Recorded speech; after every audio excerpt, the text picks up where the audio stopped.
राजा देवोदास, आप स्वयं को प्रभावित होने से नहीं रोक पाएंगे। आपने पिताश्री को काशी से दूर कर माँ को कितनी पीड़ा पहुँचाई है। इस भूल का आभास आपको अब होगा जब मैं आपको माँ के 9 रूपों की संपूर्ण कथा सुनाऊंगा।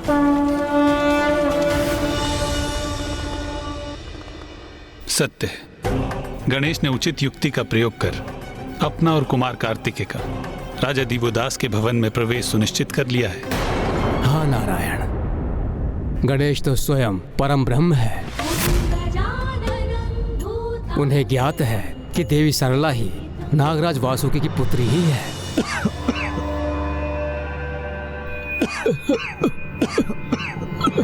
नारायण, गणेश जी और कुमार कार्तिकेय राजा दिवोदास के भवन में पहुंच तो गए, किंतु वो नवरात्रि के व्रत के लिए उन्हें सहमत कैसे कर पाएंगे?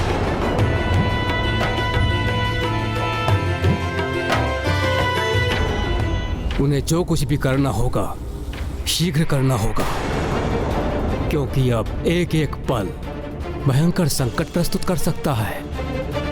वेद में ही ज्ञान का संचय है, और जब संसार से ज्ञान ही लुप्त हो जाए तो अज्ञानता का प्रसार होता है, और ऐसी अवस्था में पृथ्वीवासी 6 पाप लोभ, मोह, माया, काम, क्रोध और अहंकार के वश में आ जाते हैं।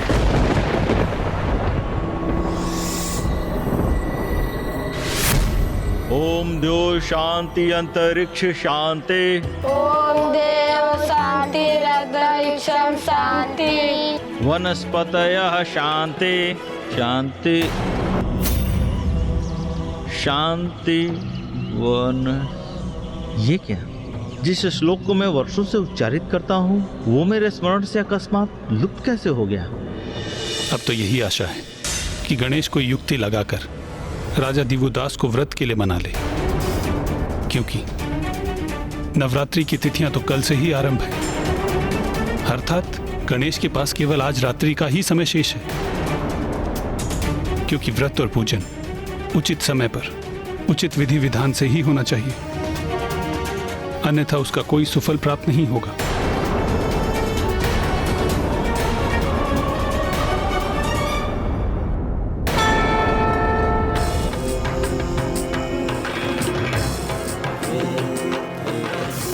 जिनका व्यक्तित्व ऐसी अद्भुत दिव्यता से परिपूर्ण हो, ऐसे ब्राह्मण बालकों के दर्शन करने का सौभाग्य तो मुझे पूर्व में कभी प्राप्त नहीं हुआ।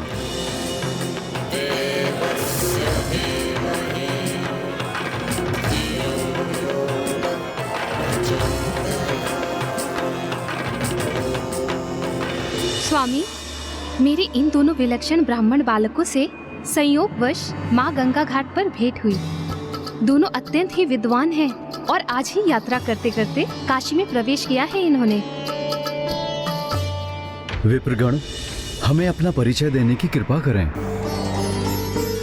प्रणाम महाराज दिवोदास, मेरा नाम गुणेश है। और मैं इनका अग्रज कृतेश हूँ। आपका हमारी काशी नगरी में और मेरे राजभवन में स्वागत है।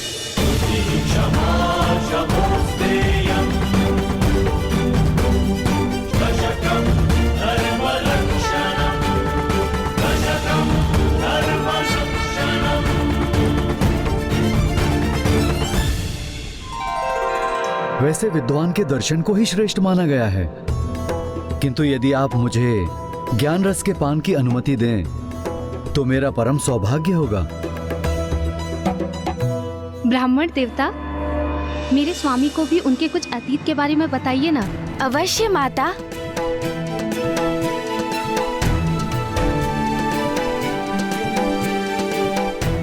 क्षमा कीजिएगा, जो घटना घटित हो चुकी है उसकी चर्चा तो अनेक ज्योतिषी कर लेते हैं, उसका उल्लेख करने से क्या लाभ? यदि कुछ बता सकते हैं तो भविष्य के विषय में बताइए कि मेरे भविष्य में क्या घटित होगा।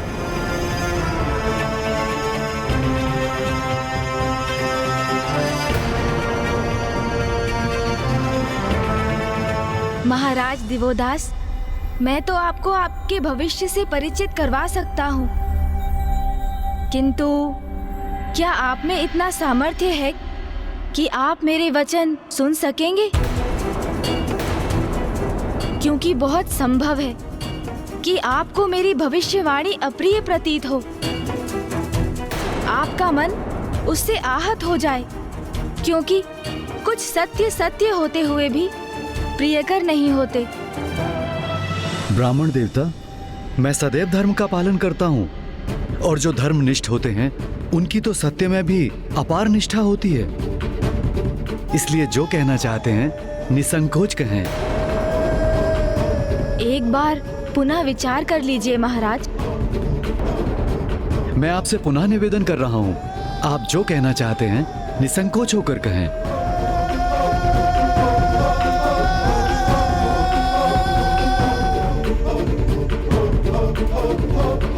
तो सुनिए महाराज, सत्य तो ये है कि संसार में जिसका भी आगमन होता है उसे विदा भी लेनी होती है।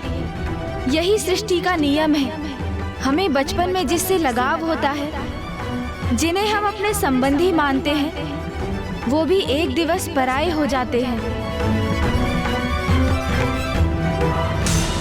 आप क्या कहने का प्रयास कर रहे हैं ब्राह्मण देवता?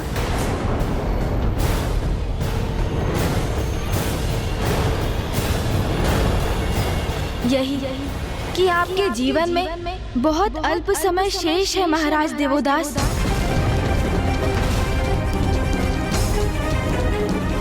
मात्र 10 दिवस की अवधि के पश्चात काल आपकी आत्मा को आपकी देह से विलग कर अपने साथ ले जाएगा।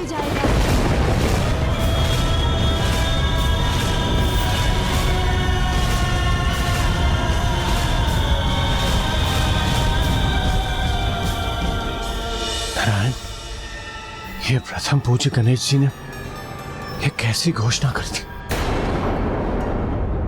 राजा दिवोदास तो धर्मनिष्ठ हैं, परोपकारी हैं, नेक हैं, तो उनको समझाने के स्थान पर उनकी मृत्यु की घोषणा। प्रथम पूज्य गणेश जी कुछ भी अनुचित नहीं कर सकते, किंतु एक धर्मनिष्ठ राजा के लिए उन्होंने ऐसे अहित का शब्द कैसे कह दिया? गणेश ने केवल वही कहा जो महागणाधिपति की इच्छा थी। उन्हीं की इच्छा शब्द बनकर गणेश के मुख से प्रकट हुई है। श्री महागणाधिपति की इच्छा तो अटल विधान है, जिसे कोई टाल नहीं सकता। इसका अर्थ है ब्रह्मदेव गणेश जी के शब्द सत्य होकर ही रहेंगे। किंतु ऐसा क्यों? अग्निदेव, गणेश कभी किसी का अहित या मृत्यु की कामना नहीं कर सकता। वो तो भगवान के भक्तों, निर्दोष और धर्मनिष्ठ लोगों की सहायता के लिए सदैव तत्पर रहता है। राजा दिवोदास को लेकर गणेश की घोषणा के पीछे अवश्य उसी की कोई लीला छुपी होगी,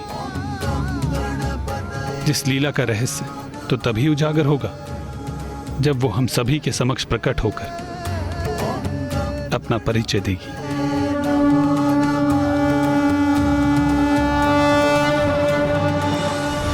बस बस, कैसे ब्राह्मण देवता है आप? आपके मुख से ऐसे अशुभ शब्द कैसे प्रवाहित हो सकते हैं?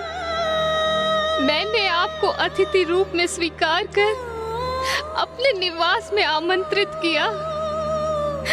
मेरे स्वामी और मैंने आपका आदर और सत्कार किया, और आप मेरे ही सुहाग के उजड़ने की भविष्यवाणी कर रहे हैं।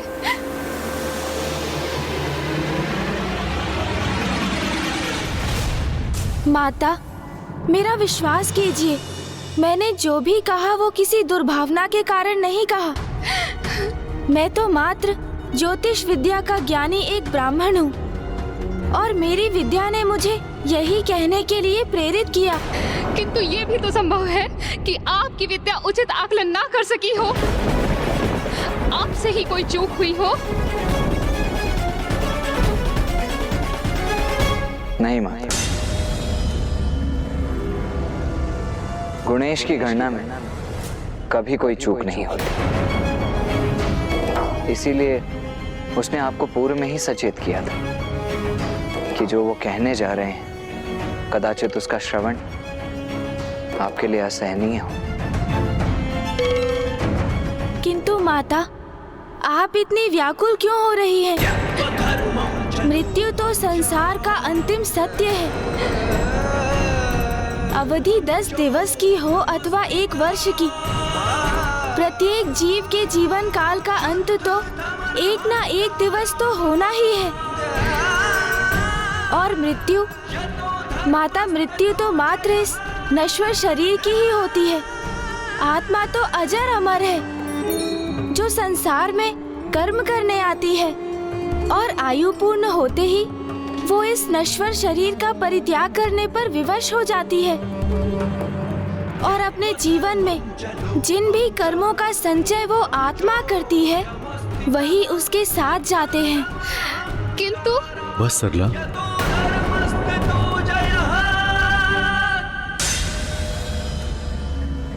ब्राह्मण देव, मैं आपकी भविष्यवाणी सादर नकारता हूं।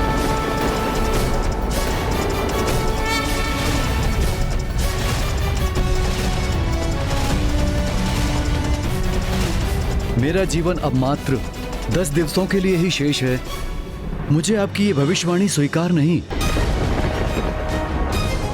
और मैं अपने कथन को प्रमाणित करने हेतु आप दोनों को 10 दिवस के लिए अपने राजभवन में मेरा आतिथ्य स्वीकार करने का निमंत्रण देता हूं।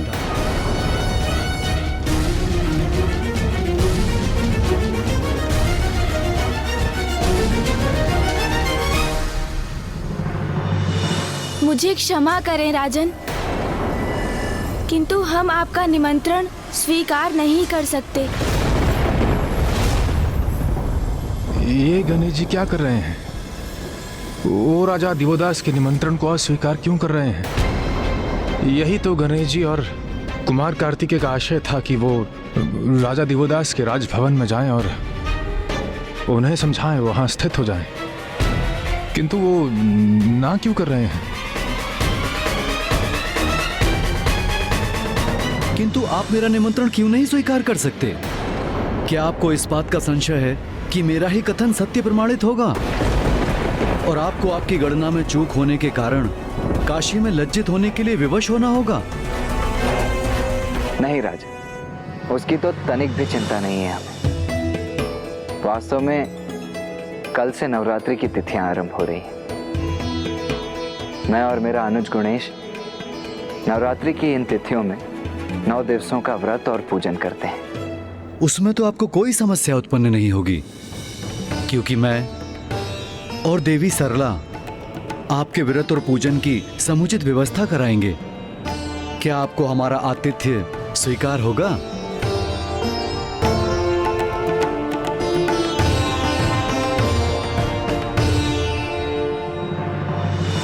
नहीं राजन, हमें तब भी आपका निमंत्रण अस्वीकार ही करना होगा। हम यहाँ पर व्रत और पूजन नहीं कर सकते। किंतु क्यों नहीं ब्राह्मण देवता? आप यहाँ पूजन क्यों नहीं करेंगे?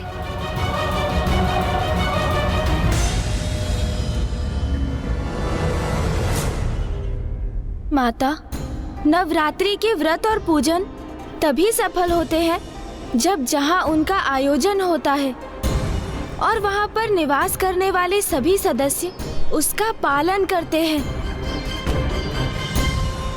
मैं और भैया यहाँ तभी रह सकते हैं जब आप और माता भी इस व्रत और पूजन में सम्मिलित हों।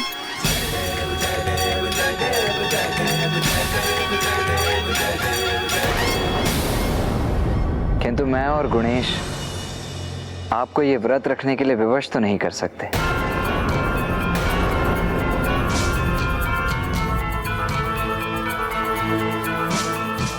इसीलिए इस अवधि में हम यहाँ नहीं रुक सकते। आप हमें आज्ञा दीजिए। रुकिए ब्राह्मण देवता।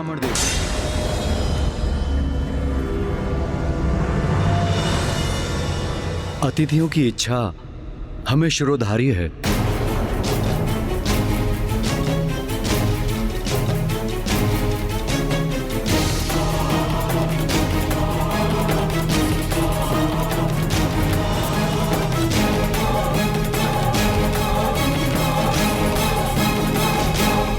इसलिए मैं और मेरी पत्नी सरला भी आपके साथ नवरात्रि व्रत और पूजन पूर्ण विधि विधान से करेंगे। ये तो अति उत्तम होगा। इस प्रकार तो ये 9 दिवस बड़ी सहजता से व्यतीत होंगे। और इसके उपरांत आपके भविष्यवाणी की भी परख हो जाएगी। तो उचित है महाराज। कल से व्रत और पूजन के साथ हम आपको माँ के 9 रूपों की कथा भी सुनाएंगे। किंतु ब्राह्मण देवता, हमें व्रत रखने के लिए 9 रूपों की कथा सुनने की क्या आवश्यकता है? मान अवश्य रखेंगे और आपकी आज्ञा अनुसार हम इस पूजन की समस्त व्यवस्था करेंगे और आपके आदेशों का पालन करेंगे। माता, महाराज, देवी की स्थापना कल प्रातः होगी। अब हमारी आपसे भेंट कल भोर में ही होगी।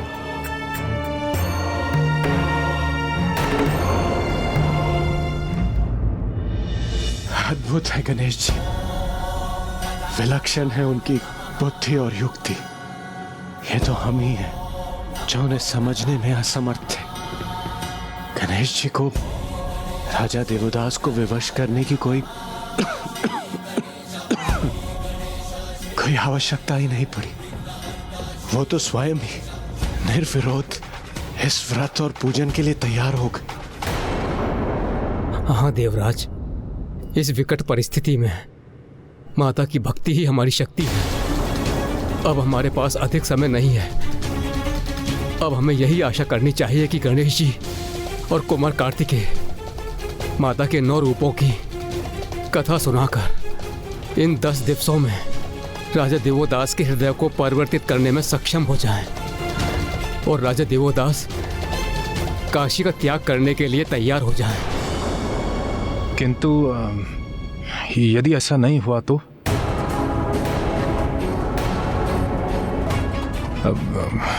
यदि दुर्गमासुर और भी कोई नीचता कर गया तो?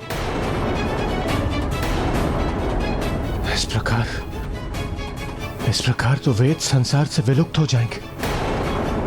किंतु भक्ति कभी असफल नहीं होती। मुझे पूर्ण विश्वास है कि गणेश अवश्य कोई न कोई युक्ति लगाकर राजा देवोदास का हृदय परिवर्तन करके अपने प्रयोजन को सिद्ध कर लेगा। हमें भी गणेश जी के सुझाव के अनुसार कल दिवस से ही व्रत और पूजन आरंभ करना चाहिए, क्योंकि मुझे आभास हो रहा है वेद की देवी अपार कष्ट में है।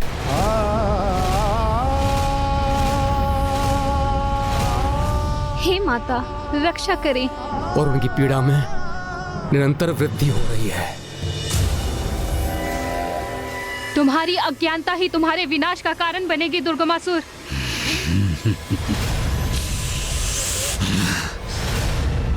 देवी, व्यर्थ है ज्ञान और उसकी महिमा का बखान। वेद की देवी ज्ञान झुक गया मेरे बल के समक्ष, और देखो मैं ब्रह्मलोक में प्रवेश कर तुम्हारा हरण कर लाया, और अब मैं तुम्हें यही रखूंगा जहां तुम्हारा अस्तित्व ही नहीं रहेगा। धीरे धीरे धूमिल होकर विलुप्त हो जाओगी तुम, और वेद नष्ट हो जाएंगे। वेद नष्ट हो जाएंगे। मूर्ख असुर, यदि वेद नहीं रहे तो संसार से ज्ञान विलुप्त हो जाएगा। ज्ञान ही तो मिटाना है मुझे, जहां अज्ञान का प्रभाव हो। ऐसा संसार चाहिए मुझे, क्योंकि अज्ञानी जीवों पर शासन करना अत्यंत सरल होता है, इतना भी नहीं जानती? ज्ञान के भंडार की देवी, वेद की देवी।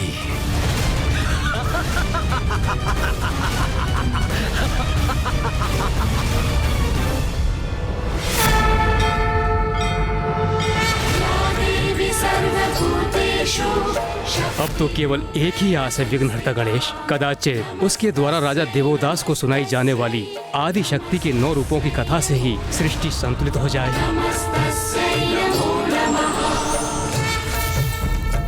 धार्मिक व्यक्ति धर्म का मार्ग सहज ही स्वीकार कर लेते हैं, जबकि अधर्मी अहंकारवश सब जानते हुए भी अधर्म का चुनाव करते हैं और स्वयं के पतन का मार्ग प्रशस्त कर लेते हैं।